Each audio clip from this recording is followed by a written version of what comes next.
saya kebetulan dapat giliran ini untuk mengisi webinar. Saya sudah mempersiapkan materi yang mungkin juga menjadi persoalan kita semua ya.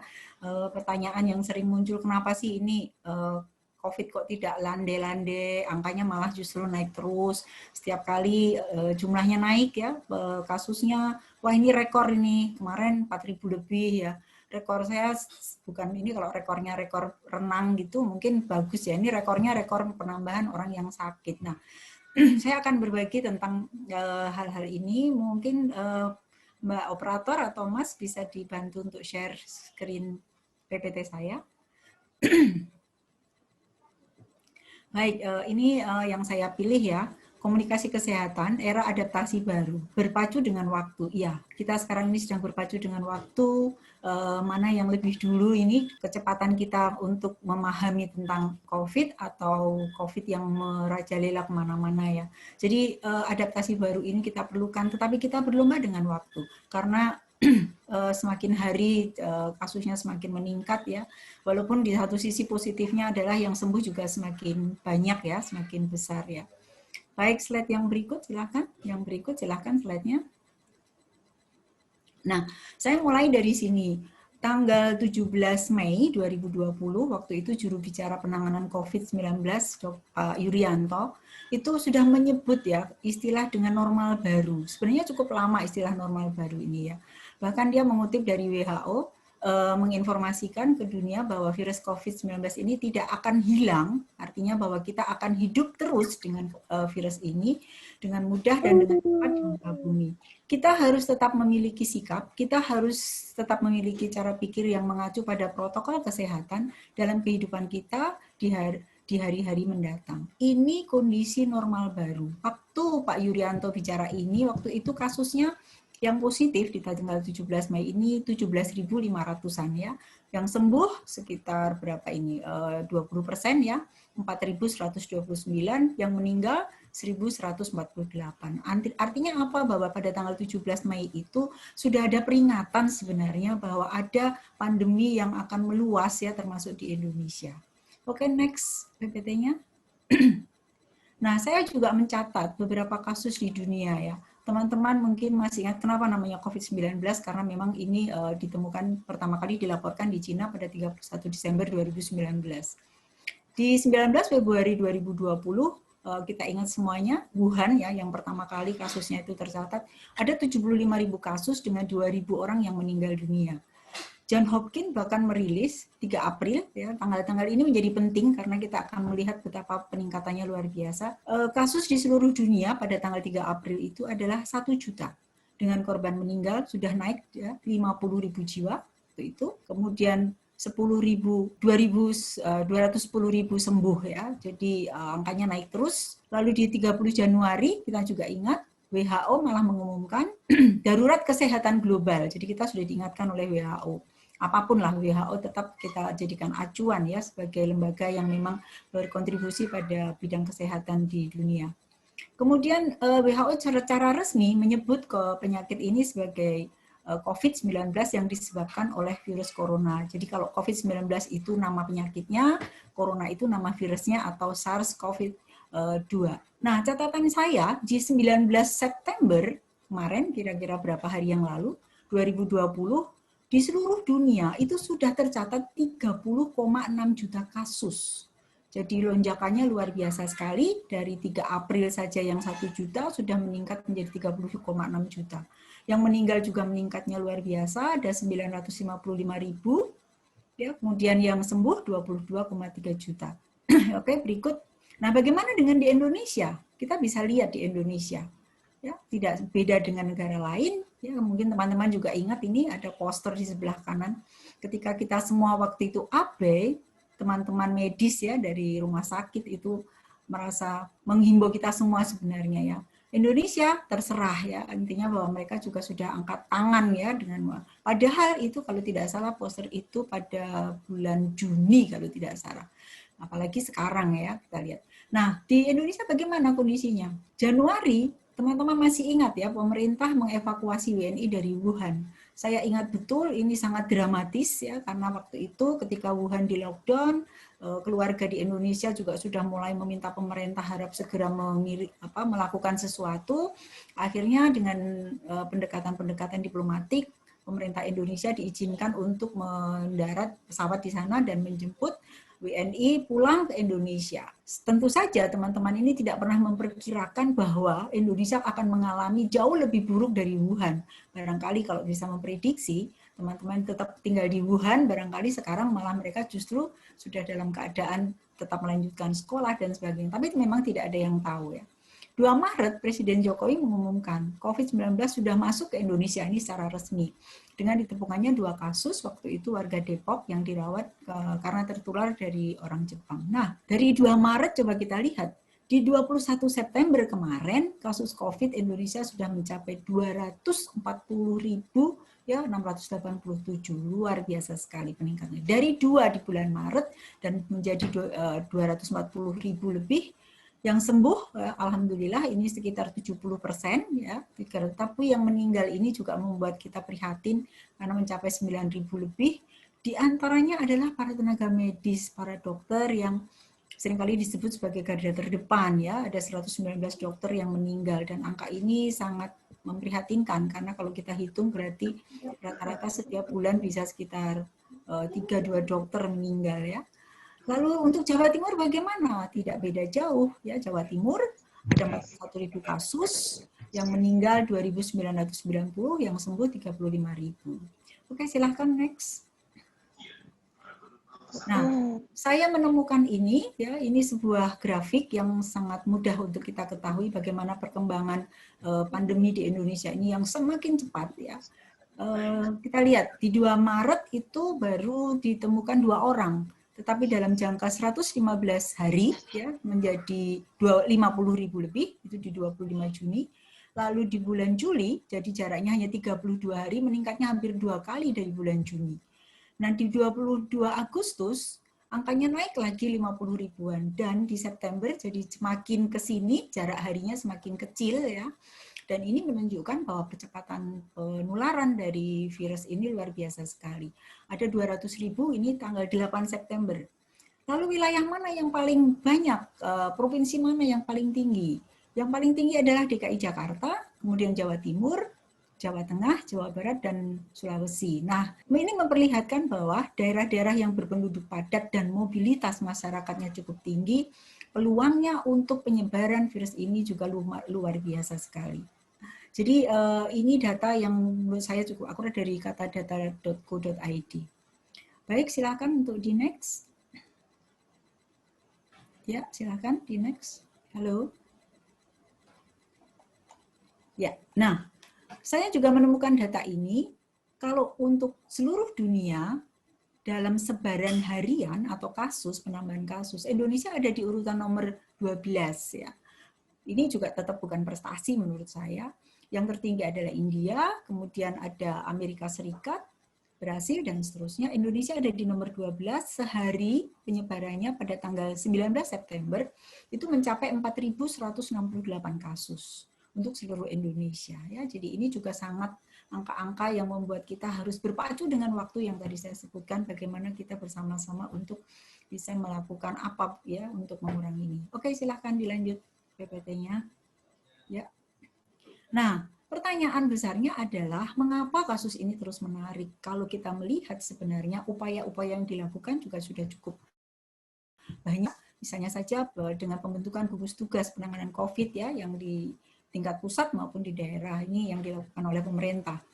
Lalu fasilitas kesehatan, walaupun di awal-awal kita tahu sempat agak gagap ya pemerintah, tapi di pertengahan Mei, Juni ya, Juni itu sudah mulai diproduksi dengan pabrik tekstil juga diminta untuk memproduksi APD ya, masker dan semuanya lah. Ya, kemudian rapid test juga diperbanyak, PCR juga diperbanyak. Nah, ini semua sebenarnya upaya-upaya yang dilakukan untuk mengatasi pandemi ini.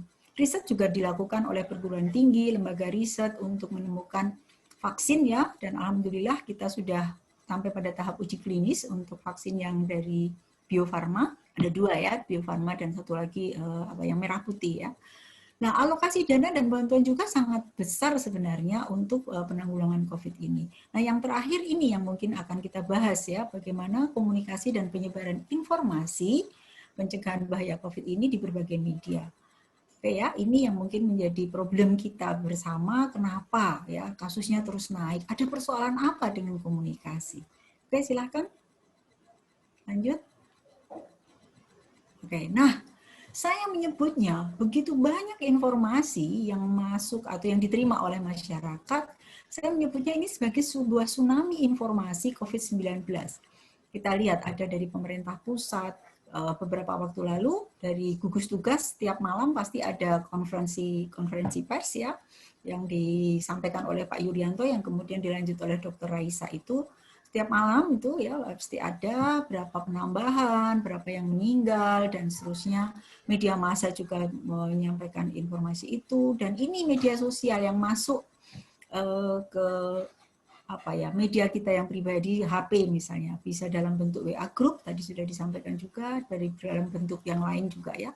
Nah, tsunami informasi inilah yang membuat kita semua ini menjadi tergagap-gagap atau apa ya, nanti akan saya jelaskan ya. Oke, silakan lanjut ya. Apa yang terjadi dengan tsunami informasi? Ini dia.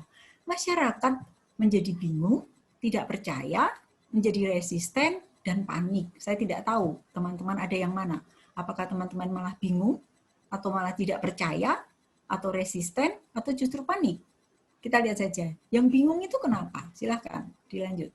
Ya, next. Nah, yang pertama tadi bingung. Nah, di ujung atas ini saya mendapatkan WA dari grup ya, dari grup keluarga. Infonya seperti ini. Tolong info ke all karyawan kita untuk sedia obat ini di rumah masing-masing walaupun sekarang masih sehat.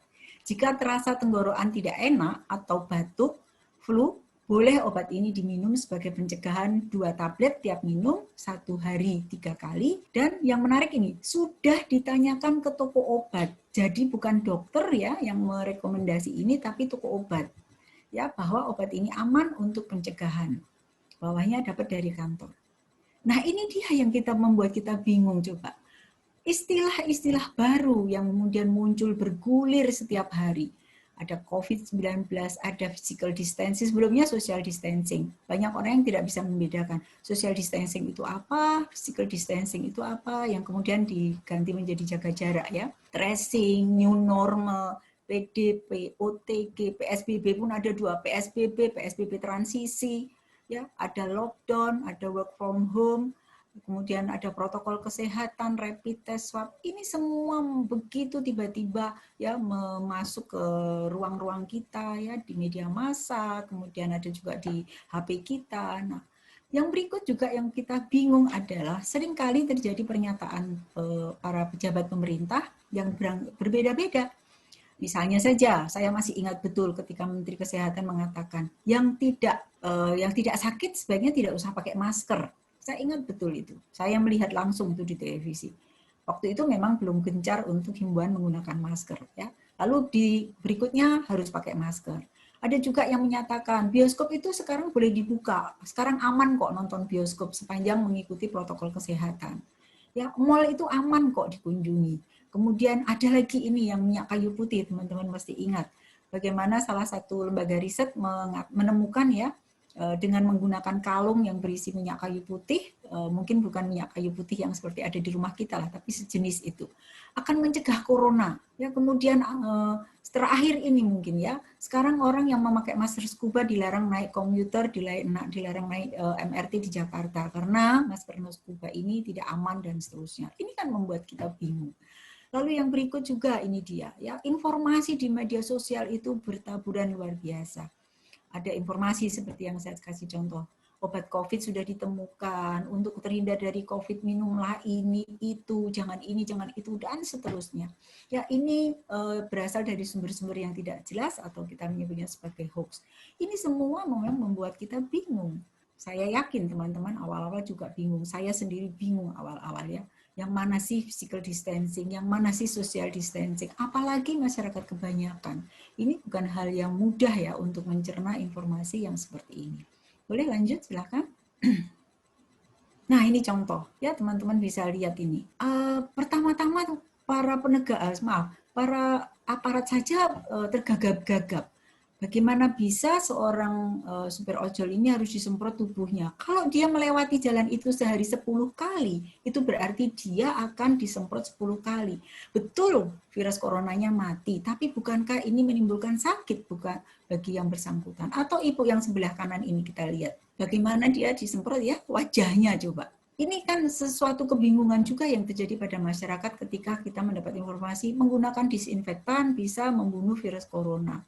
Namun kemudian di lapangan yang terjadi adalah hal-hal seperti ini. Teman-teman masih ingat mungkin ke beberapa tempat kalau kita mau masuk Surabaya, kita harus melalui penyemprotan seperti ini ya. Kalau rumah saya kan ada di daerah Rungkut, kalau lewat Mer itu ada ya. Jadi ini hal-hal yang juga saya lihat sebagai kebingungan. Bagaimana menggunakan disinfektan yang benar? Tidak pernah ada informasi itu. Ya ini. Oke lanjut. Nah, yang kedua, ya informasi yang banyak tadi membuat kita tidak banyak masyarakat yang tidak percaya. Bertaburanlah informasi di media sosial kita ya. Virus corona itu tidak ada, ya tidak percaya kalau corona itu benar-benar ada. Atau yang ini, virus corona itu konspirasi. Entah konspirasi dari mana, konspirasi dari negara lain, entah negara mana, ya, yang berusaha untuk melemahkan Indonesia lah, inilah ini, ya, ini kita temukan di media sosial ya, banyak sekali. Lalu yang berikut ini, orang Indonesia itu kebal, tak bisa kena corona. Saya ingat betul. Dengan berjemur kita ya karena kita matahari kita hampir sangat terang benderang ya karena tropis, maka kita akan bebas dari corona. Kita kebal dari corona ya. Ada juga yang menyebut bahwa COVID-19 itu seperti flu biasa kok, tidak berbahaya. Lalu ada juga yang mengatakan demikian, mengapa harus takut dengan corona? Takut itu ya hanya kepada Tuhan. Ada di media sosial ada yang mengatakan itu. Lalu semua pasien di COVID kan. Ini juga termasuk tidak percaya dengan rumah sakit ya. Rumah sakit mengambil keuntungan dari wabah atau pandemi ini. Ya, sehingga sampai IDI pun harus mengklarifikasi tentang isu ini. Lalu yang berikut, mengambil jenazah pasien COVID. Mereka tidak yakin bahwa keluarganya itu meninggal karena COVID. Sehingga kita menemukan beberapa berita di Batam, di Pasuruan, dan di beberapa tempat lain, bagaimana orang mendatangi rumah sakit untuk mengambil jenazah keluarganya. Nah, foto yang ada di sini ini bisa kita lihat, ini informasi waktu itu Kajari Bantul yang positif corona. Dibesuk oleh bupati dan beberapa kadinasnya. Lalu yang terjadi adalah semua orang yang besuk ya karena dia berinteraksi di situ terkena atau ODP. Nah, ini sangat disayangkan menurut tweetan ini kurang paham menyikapi COVID-19 jadi fatal akibatnya. Ini salah satu bentuk juga orang tidak percaya bahwa corona itu sangat menular. Baik, lanjut silakan. Lalu yang ketiga adalah resisten. Nah, ini juga banyak kita temukan. Informasi yang bertaburan tadi membuat orang menjadi resisten, tidak mau menggunakan masker, ya, menolak menjaga jarak, tetap berkumpul di warung-warung, di warkop, di kafe, ke karaoke, ya, makan di rumah makan tanpa protokol kesehatan tentu saja. Bahkan ada yang tetap mengadakan acara pernikahan, seingat saya ini ada di Semarang ya, sehingga waktu itu selesai acara pernikahan beberapa orang tamu yang datang positif ya, positif karena mereka tidak mengenakan protokol kesehatan. Bahkan yang banyak kita jumpai adalah berlibur ke tempat-tempat rekreasi. Sehingga pada waktu libur panjang ya kita semua ingat itu di bulan Agustus tempat-tempat rekreasi penuh dengan orang-orang. Mungkin setelah 3 bulan di rumah terus ya mereka menjadi bosan dan akhirnya mereka begitu libur panjang waktu itu juga ada cuti bersama mereka kemudian berduyun-duyun kalau orang Jakarta ke Puncak, ke Bandung, ke Bogor ya sehingga menyebabkan kemacetan yang luar biasa. Atau yang ini mengajak orang lain untuk tidak mengenakan masker ya dengan berbagai ini tapi tidak terjadi di Indonesia saja yang resisten ya. Saya juga membaca di Amerika Serikat ada juga kelompok-kelompok yang menolak mengenakan masker. Nah, yang terakhir ini enggan cuci tangan dengan sabun. Alasannya cuci tangan pakai air sudah cukup ya. Ini salah satu juga orang yang menolak ya atau resisten terhadap himbauan-himbauan dari pemerintah. Baik, silahkan dilanjut. Nah, ini contoh ya, kita masih ingat ketika PSBB pertama di DKI itu kemudian dilonggarkan, lalu Car Free Day diadakan, ini orang-orang yang sedang suka sekali dengan sepeda, mereka berkumpul di Tamrin, yang kemudian terjadilah pengumpulan orang ya. Lalu yang kanan ini ketika orang berduyun-duyun pergi ke puncak untuk berlibur. Jadi ini salah satu contoh saja bagaimana orang yang tidak percaya, resistennya tidak mau, cuek lah kira-kira begitu. Ini yang kemudian kita temukan. Oke, yang berikut. Nah, panik ya. Nah, ini juga termasuk. Nah, mungkin saya termasuk yang panik. Saya ingat betul ketika bulan Februari akhir ya, saya begitu mendengar informasi tentang pandemi ini, di meja saya sudah menyediakan hand sanitizer. Saya menyediakan tisu basah, saya sudah tidak mau bersalaman dengan mahasiswa. Saya betul-betul merasakan ini, kepanikan seperti ini ya, karena informasi yang saya terima tadi. Saya betul-betul, aduh ini kalau kena bagaimana. Waktu itu belum libur ya, kampus masih seperti biasa. Mahasiswa yang datang kan biasa ya, kita kan kalau mahasiswa datang sering salim ya, saya sudah menolak, saya nggak mau salaman ya, saya bilang begitu. Nah, yang juga ada memborong sembako, membelikan APD, membeli APD, masker, obat-obatan yang akhirnya dampaknya APD menjadi langka dan mahal. Seingat saya pada bulan Maret itu masker yang sekarang harganya sekitar 70, satu box itu waktu itu menjadi 300 ribuan ya, sangat mahal dan sulit diperoleh. Kalau mau beli banyak juga yang tertipu ya, tempo hari ada orang yang tertipu juga. Ada juga yang itu tadi, menyemprot siapa saja yang masuk ke lingkungan tempat tinggal. Nah, banyak lingkungan-lingkungan menutup gangnya dengan tulisan macam-macam ya, lockdown lah ya, dilarang masuk ya, diperiksa dan sebagainya. Ini bentuk kepanikan ya, menutup jalan. Bahkan ada yang membangun tembok rumah ya karena tetangganya positif COVID. Dia pikir bahwa kalau temboknya dibangun di semen, maka COVID-nya tidak bisa terbang ke rumah dia. Mungkin seperti itu ya, sehingga tapi ini salah satu ekspresi dari kepanikan. Lanjut silahkan. Nah, ada lagi sebenarnya realitas yang juga kita cermati, mengapa kok naik terus ya.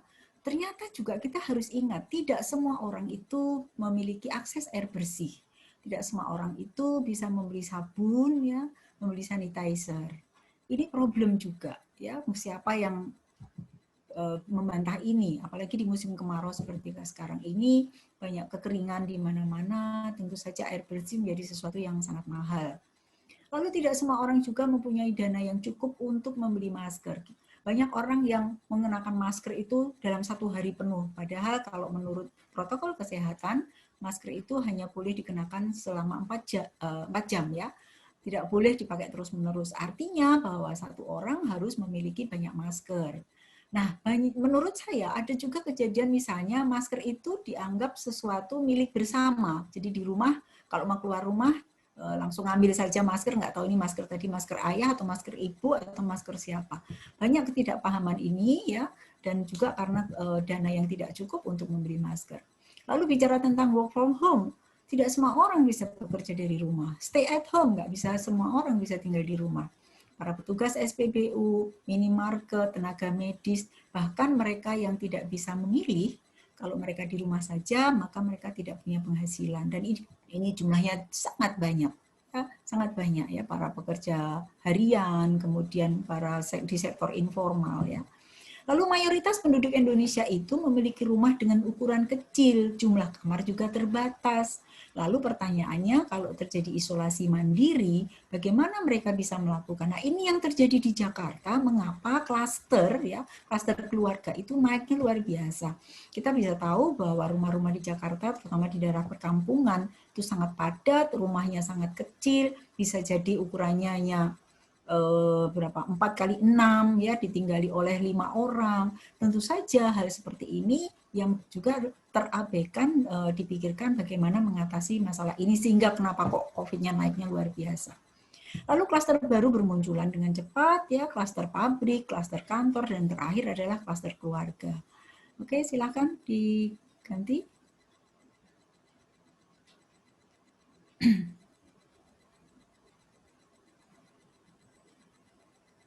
Ya.